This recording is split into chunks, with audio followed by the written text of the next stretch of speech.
Hey,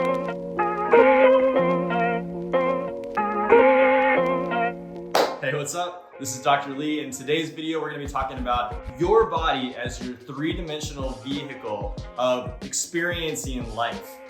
Now, if you think about it, this body that we have, this is our vessel to understand everything. Everything. All of our experiences have to be filtered through our perspective, through our five senses: see, taste, touch, feel, and smell, and then the sixth sense of intuition. All depends on the functioning of this body.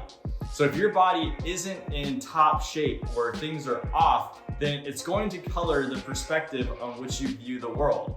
It's like if I take my finger and I smash it with a hammer, it's gonna hurt. It's gonna hurt a lot. And I'm suddenly now only thinking about the pain, and I'm now losing perspective of everything else around me. I can't really probably tell you a whole lot about the surroundings that I'm in if I just smashed my finger with a hammer and you're asking me a question about, oh yeah, what's the color of the chest behind you? Or if I just smash my finger and someone says like, oh yeah, can you do this complicated math problem for me? Or can you tell me about what your plans are for your upcoming travel arrangements next week? Or whatever it happens to be. Like, tell me about your wife, tell me about your kids, tell me about whatever. You're like, I can't really focus on anything outside of the pain that I'm experiencing right now. So your body colors the perspective of your life, how you interact with life, and then how you even perceive life. It's such an important thing. So if you think about it, your body is really the lens that you see the world through. So if you imagine that you have glasses on, and these glasses are, let's say, rose-colored glasses, right? You see life through rose-colored glasses. And that means basically that everything is good. You got good things happening. You see the glass is half full instead of half empty, and you kind of walk around with that perspective and that lens in. A lot of kids have rose-colored glasses, right? They haven't been beat down by the responsibilities of adulthood and life. So they look at everything very, very happy. Like, oh yeah, this is great. Why can't we do that? Oh, I want to be an astronaut. Like, oh yeah, I want to be a firefighter. Whatever it is that as a kid, they see nothing interrupting their ability to do whatever they want, right? They see this beautiful world around them. Everything is full of wonder and awe. That's their perspective. That's their lens. And I really think that that's a more appropriate lens that we all should be carrying. We should never lose that. However, what happens is over time, we start having things start cluttering up our bodies, and our bodies then start to break down in a way that now starts to alter our perspective.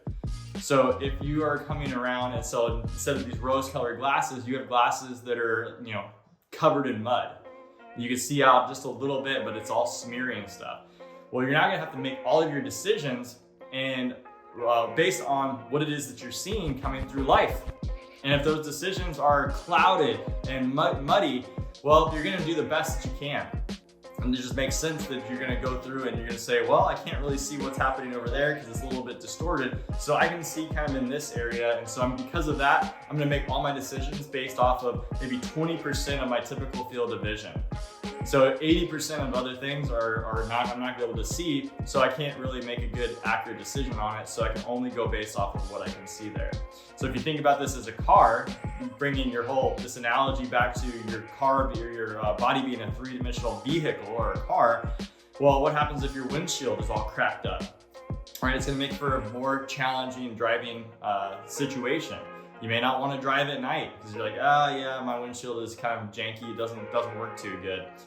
Same if your tires aren't working well. You're like, I don't really trust going out on this road. So you might also limit yourself from doing things that if your body was working well or your vehicle was working well, you'd have no problems. You'd tackle and you'd go on that trip, you would have no problems. And this is something I see a lot. I see when people start getting older or their bodies start breaking down on them, and it's usually happens as people get older, they start to pull back on things that they normally would have enjoyed doing. They start becoming more hesitant to go on trips. Especially when people start getting over the age of 50, they really start pulling back on things that they would have done. They say, when I was in my 20s or 30s, I totally would have done that, but now I can't because I got a bad knee, or my feet hurt when I'm standing too long, or my back is killing me, or my neck hurts. I don't want to drive that long. I don't want to sleep in a different bed. So I'm just gonna pass. And so they start passing on life. And those are just kind of the more physical things. But what about the opportunity costs that are involved if you don't take care of your body? If your body starts breaking down on you and the filter is now being screwed up because you're not actually seeing life in the way that it's supposed to be. Well, now you start passing up on opportunities to have a better relationship. Because just like if I smash my finger, I'm not really paying attention to like how other people are, what they're thinking and how can I serve somebody else? How do I make this relationship better and more fruitful and more beautiful? No, you're thinking more about yourself at the exclusion of other people. So there's an opportunity cost there. You say, okay, well, I can't actually take care of this person because my time and focus is actually more on me right now, but in a negative way. More focused on your limitations and your pain, which is very appropriate because you're hurting, but you see what I'm saying is that now you can't focus on a relationship. What about work? At work, not everyone a lot of people go to work and they are not happy with their own production. It's not just they want to blame other people, but a lot of times it's that they're not feeling fulfilled because they can't concentrate very well. They're uncomfortable, even just sitting at a desk. You don't have to, if you're doing construction or doing some other type of physical labor, then this also comes into play. You don't enjoy it as much as you used to. It's just a toll on your body. But even a desk job can be a toll on your body, which then becomes a toll on your mind. Because your mind, your body, and your spirit, they're all connected. They're all the same. So if your body is affected and you're not, so it's in pain, let's say, it's affecting your mind. Undoubtedly, it's affecting your mind. There's no separation between your body and your mind. And there's no separation between your body, your mind, and your spirit. They're all one. About a couple hundred years ago, they had actually politically started to separate out the mind from the body because the mind was kind of the realm of the spirit and the esoteric nature of reality and consciousness. And so they moved that into the realm of more like the religious realm. And then they took the body and they said the body can be more the science realm. It's more of a mechanical machine. And that's the way that they viewed it at that time. So they separated them out. And so mind, body, and spirit were all different pieces, and that's what got focused on.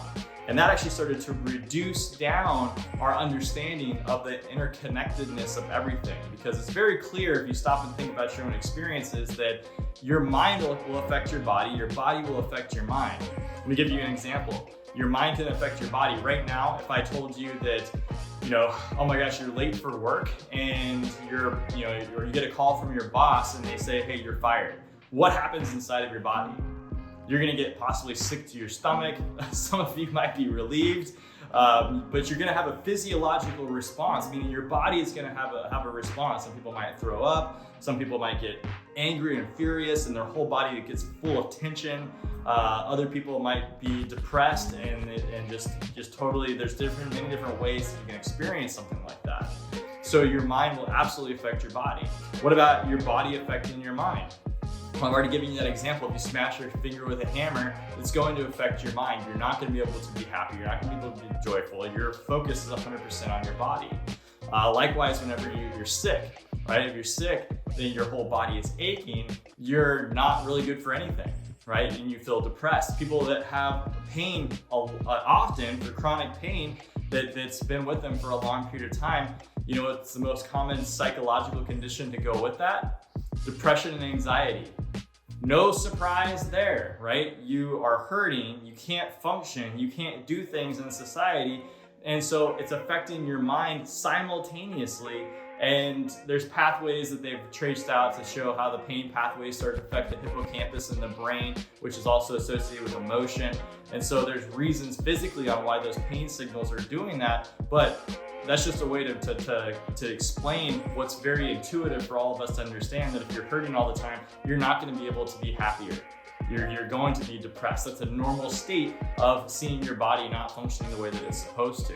But you go to the doctor and they'll say, oh yeah, we need to send you to a psychologist or a psychiatrist, and they're going to give you medication to try to help you to make better happy chemicals in your brain, when really you have an issue that's in your body that needs to be taken care of, that's actually driving and feeding into that. Now, it goes both directions, right? There could be mental processes that are affecting your body, but you can't distinguish one from the next. It's like a safety pin, right? Top down, down up. Like there's this circle that's constantly happening. Your mind affects your body affects your mind. And so when you look at what impact that has, it means that your body is an extremely important, like the number one important tool that you have to be able to navigate life with. And so it's your responsibility to take care of it to the highest degree possible. Now, what are some of the things that will start to break down your ability to have a good functioning body? Well, before we get into that, I think it's important for you to realize that your body, even if it's broken down, even if you don't feel super happy with it, you're like, oh my gosh, I'm getting older and like I've always had these health problems or whatever it happens to be, your body is there to heal itself. That's what happens. Like whether you feel like it is or not, it is. You have old cells or damaged cells that are dying off and then being replaced by new fresh ones. The problem is, if you think about that before we move on, that constant replacement and regeneration of new cells in the body and kicking out the old damaged ones will give you a whole new brand new body very, very quickly. Within a matter of months to years, you're walking around in a brand new bag of cells. And so all the cells have replaced themselves over a period of time. So you should be able to walk around with a fresh, new, healthy body. But the problem is a lot of us don't. And that's because there's different things and different stressors that are coming in through our environment that are damaging our body faster than our body can heal itself. I'm gonna repeat that. There's different factors that will come into play that damage our body faster than the cells can repair themselves. And that is where you actually start to get things that feel like they're breaking down. That is what people attribute to the aging process. They don't realize that there's an accumulation effect. So when we get into this concept of detoxification, and detoxification nowadays, if you're looking in the nutritional world at all, is a buzzword, and sometimes buzzwords you should really just throw them out because it's just a fad. However, detoxification is something that your body does naturally, and it's something that you should not discount. It's extremely important, and I'll tell you why. So your body is always trying to detoxify itself. You pound alcohol, then what's gonna happen is you're gonna get a buzz, and that buzz is because you're poisoning your frontal lobe and your cerebellum of your body. So it's literally causing you to have certain functions shut down that would inhibit you from speaking your mind, for instance. And so you just start doing that. So you're poisoning yourself, but what happens is that poison doesn't stay in there forever, right? That the alcohol, which is a toxin, doesn't stay in there forever. What happens? Well, your liver and your kidneys work to filter that out. And so it filters out the toxins and removes it out of your body. Now, so there's a natural process of detoxification happening. But if you let's back it up. If you take just one drink, like one shot, well, you'll start to feel it, and then maybe an hour and a half later, you're not gonna really notice it anymore because your body detoxed it out. However, and so there's a speed at which that happens. However, if you drink multiple shots in a row, and given that same time frame, your body during in maybe an hour to hour and a half window cannot actually detoxify that fast enough. So you're gonna hang out, those toxins are gonna hang out. And so if you increase the amount of toxic load that your body has, it can get rid of it, but there's a window of time that it takes for your body to get rid of these toxins. Now we're gonna set aside the alcohol example for a minute because there are other toxins that we're exposed to in our environment. There's toxic pollution, right? So just the air quality everywhere we live, pretty much across the world now, the pollution is basically worldwide. Cities have it far worse, but air quality is not ideal for what it would have been 1,000 years ago. So that affects us. And there's these toxins that we're breathing in that come into our body, and guess what? Given enough time, our body will be able to detoxify it out. And that's just the nature of how our bodies work. But we're also drinking water that's toxic. There's toxins that are in the water. We have impure water. And that will start to add to the load. So it's almost like you're adding more drinks in. And then the food that we have, there's chemicals like pesticides, herbicides, insecticides that they put on the food There's also processed foods or foods that we're not biologically designed to eat, and that puts a stress on our body, a chemical stress on our body that now acts to increase that toxic load. So if you start thinking about it, whether it's drinks or not, we have alcohol will affect our brain in a certain way, but all these toxins will all affect our body, not necessarily our brain the same way alcohol does, and then it puts a toxic burden on the body. And we can't get it out fast enough, right? Even though our body is naturally trying to get stuff out, we are toxifying it faster than it can start to get things out. So as you can see, over years, we actually might start accumulating because we can't get it all out fast enough until we become more and more and more toxic. And here's something that's an interesting fact. I'll tell you a story to kind of introduce this one. I was in high school and I was a junior, and there was a senior kid who was a total stoner, big old pothead, and he was a great baseball player. And over the summertime, he had smoked a whole bunch of weed. And I remember he came back during the season, and he had to stop smoking and everything because he wanted to pass the drug test so he could play ball. And we were out running, and he was hacking and coughing and talking about how out of shape he was, and he was pretty fat at the time. And he said, "Oh yeah, like, I'm getting a contact high right now." And I was like, "A contact high? What are you even talking about?" And he was like, "Oh yeah, I'm getting high because I've like all the weed that I smoked is the THC is being stored in my fat cells, and now as I'm like running, I'm burning fat. I'm actually now getting high from that." And I thought he was just totally like full of it. And I still probably think he was just trying to be, trying to be cool or trying to be funny about it. But there's actually truth to what he's saying, because toxicity, as I found out later as I went through chiropractic college and I started studying about how toxins work, I realized that, oh my gosh, he wasn't lying. The toxicity actually does get stored in the fat. If it can't get out of the body, right? If it doesn't just get pushed out to the kidneys and liver right away, and it hangs out in your body doesn't just let it hang out and wreak havoc. It ideally first tries to flood it with water to dilute it, or shove it into the fat cells. And so your body will even create fat cells if you have enough toxicity so that it can buffer it, because a lot of the toxins are acidic. And if those acids, they need to be buffered by something like a fat. Fat actually acts as a buffer. So if you were to have some hydrochloric acid in a chemistry lab, if you covered your hand full of lard, you'd be able to touch that hydrochloric acid and be much, much more protected than if you touched it with your bare hand, because that fat gives a protective layer against acids. So in this case, it's taking, for this guy, all the drugs that he smoked and the THC, it's putting it into the fat cells because he can't get it out fast enough. So when you look at this, what happens to most people as they start going through the aging process? Well, we know that they're going to be increasing the amount of toxicity that they've been exposed to, and most likely they're not able to kick it all out. So their three-dimensional vehicle that they have is starting to become more and more toxic. It's breaking down more and more. And how does this show up for most people? You start seeing people not at their high school weight their entire lives, right? Or even in their early 20s. They might have been in the best shape of their life when they were in their early 20s, but you look at them when they're in their 30s and 40s and 50s and 60s, what happens? Do they look the same? No, this is probably you. You've been putting on more and more weight. And we attribute this often, not wrongly, to a poor metabolism. But our metabolism is controlled by our thyroid gland. And our thyroid, if it is under a toxic load, guess what starts to happen? Do you think it's going to function optimally if you have excess toxins that are now affecting the thyroid gland?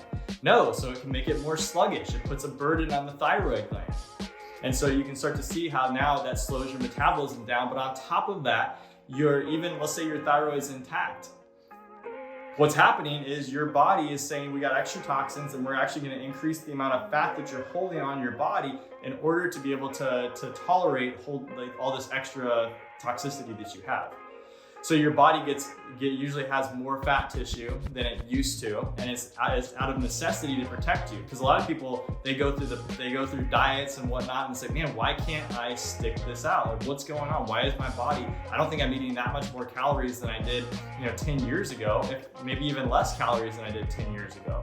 In fact, a lot of later aged adults and into the elderly, they stop eating. They actually have a very small appetite, yet they might wind up still being extremely obese and overweight. And why is that? It's because they have so much toxins that it doesn't matter about the food. Their body's not going to get rid of the fat. It says, no, we got to store this because your organs of elimination are damaged now. So your kidneys and your liver and your skin, which can also help to detoxify, it's really damaged. It's not in good shape. And so now your normal ability, let's say you got all the toxicity out, well now you have damaged organs that are not functioning up to 100%. And so now you have less ability to actually get all this stuff out of you. And so that makes things even worse. And that's why as you get older, you start to see more of there's like a tipping point. For a lot of people, it's in their late 40s, 50s, going into their 60s, somewhere in that 15-year range or so, where all of a sudden like everything just starts to tip. They really start putting on a lot more weight. Their metabolism really slows down, although it's just increased toxicity, in my opinion, for many of these people. And so I wanted to bring this up because this is something that every one of you can relate to, because you're experiencing life through your body. And so it's so important that you get your body intact and you get your body, or you get your body in check. You got to take care of this, because everything that you experience in life, if you have a toxic body and it's not working the way that you want, it's affecting everything in your life. Everything. There's not a single thing that it's not affecting. Everything in your body is being affected. And everything in your world is being affected. So this is something that you really need to get a handle on, and nobody is excused from this. So even if you're not a health nut, you're really not into all of this, you just want to do other things, like you don't want to spend time on your health, which I totally get. Your endeavors in life, whether they're to be a better mom, to have a lot of fun, to have a good relationship with your spouse and your friends and your kids, whatever it happens to be, or if you're career driven, career oriented, then all of this matters, because if your body is failing you and it's not working great. And how about this? You can maybe not be in suffering and be in a ton of pain, but you're just actually out there, and over the years, this has snuck up on you. So this toxicity has slowly been creeping in. Well, it's like a windshield that you're just, every single day you're driving in this car, every moment of every day you're in this car. And if it's slowly getting a little bit of like mist on the window, you're like, I can see through that, that's fine, it's not affecting me. And it may not be affecting you. You can make all the same decisions because you got a little bit of mist on the window, you're like, I can see just fine. But over time, there's like a little rock chip that gets hit. You're like, oh, I can see through that, that's fine. You get used to it. You get used to this the distortion that you're operating through. And then what happens is, as you layer it on a little bit more and a little bit more and a little bit more, like 1% on top of 1% on top of 1%, and it may not happen every single day. It might be 1% this week, and then 1% next week, and then 1% 2 weeks after that. And then, so you see how it can very slowly start to accumulate. These distortions become something that is imperceptible.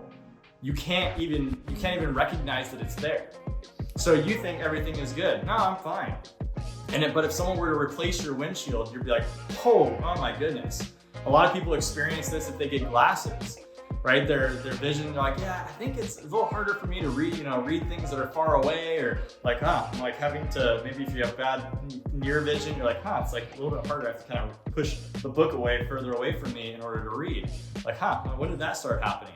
Well, it might have happened like 3 or 4 or 5 years ago to small degrees, but now it's getting to the point where you're like, it's really affecting you at some point. So if someone now takes and puts glasses on you, you go, oh, wow, the whole world is in HD. Like, this is ultra HD. This is amazing. And that's the difference. If you've been going through life and you have all these issues, and then all of a sudden you start working on your body again, and you get clear. You allow the toxicity to start to come out. You get your nervous system intact so that the nerves communicate well to the muscles and to the joints, and then the brain-body connection starts to come back up. You get a clarity on your purpose. You understand who you are uniquely in this world and how to serve those around you. Human design is awesome for that. And you start to then navigate the world in this amazing, beautiful way. And it's like you're walking around with HD vision, when you'll appreciate it even more if you've lost it, right? If like a little kid has HD vision like their whole life, they're like, oh yeah, this is great, da da da da da, do do do. But if you're an adult and you've lost that, even slowly, and then you regain it back, or someone gives it to you and you're like, here, try these glasses on. You're like, oh my God, I want this so bad. This is amazing. This is so amazing. You appreciate it more when you have to earn it back. And that's what it means to operate in this world and taking your body as a 3D vehicle and how you look at everything. And when you start to recognize that it's your responsibility, nobody else's. No one can help you with this except for you. You can read all about it, you can hear all about it, you can watch many videos on what you need to do, but no one can make you do this. So this is an individual journey. You are on the hero's journey, right? The hero goes through trials and tribulations, and at the end, they reach their destination, but no one can do it for that person. So you're the hero in your own story, and so you got to do the work that it takes in order to get to your final destination, whatever that is for you. And if things have been broken down, things have been beaten down, this is not a time to beat yourself up and go like, oh, I should have done this years ago. I should have, changed what I was eating, and I should have started taking care of my body and my spine. I should have been really focused more on my purpose. This is not the time to beat yourself up, because everybody's on a learning journey that is different. Some people have to go through and learn the hard way. Right? Some kids, you can tell them, hey, don't touch that hot plate, don't touch it, it's gonna burn you. And some kids will learn from being told not to do it. Oh, that's hot, I don't wanna do that. Other kids will totally disregard anyone's help, and they'll touch the hot plate and they will burn themselves, possibly very, very badly, but they had to learn that way. So don't judge your experience or the experience of others, because it's not our place to try to say how someone is supposed to learn a lesson. We all have to learn lessons, and in different aspects of our life, we have to learn it the hard way. Other times we can learn it the easy way. And so my whole job is to try to show you things so that if you can learn the easy way, you can avoid the hard way, or you've already learned from the hard way, and now you need to be like, okay, I've learned what I know what not to do, now I need to know what to do. And that's what these videos are for, and that's what this channel is intended for, is to help to elevate your vibration so that you can actually step back into your wholeness and to improve your vehicle. So it's time to start to go into repair mode so that you can now allow that innate intelligence inside of your body that is already repairing you to do its job without you interfering with it. So I hope that you found this video very enjoyable and eye-opening, and I look forward to bringing you more content like this in the next video.